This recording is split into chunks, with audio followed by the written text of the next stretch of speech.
जब हरि का गुणगान गाने लगी तो क्या हुआ कि मीरा दीवानी बचपन में ही दुल्हन बन गई और विष पिलाया तो पी गई। तो क्या हुआ भैया, अरे दिल से जुबां पे, अरे दिल से जुबां पे यदुनंदन यही है और पिया जिसे चाहे सुहागन बनी, पिया जिसे चाहे सुहागन बनी,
पिया जिसे चाहे। पिया जिसे चाहे सुहागन बनी, पिया जिसे चाहे सुहागन बनी, पिया जिसे चाहे सुहागन बनी, पिया जिसे चाहे सुहागन बनी, पिया जिसे चाहे सुहागन बनी, पिया जिसे चाहे सुहागन।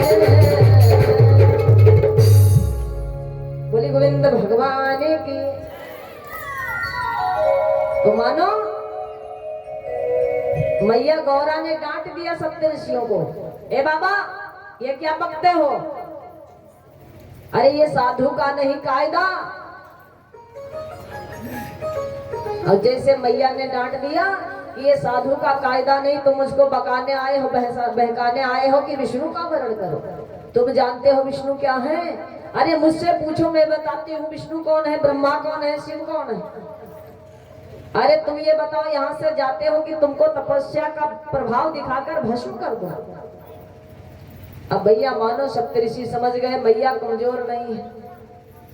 कार्य ऋषियों सुनो, एक साधारण सी मीरा भाई बाई भाई तो उन्होंने प्रभु को पाने के लिए वन को चली गई और जाकर के प्रभु को पा लिया।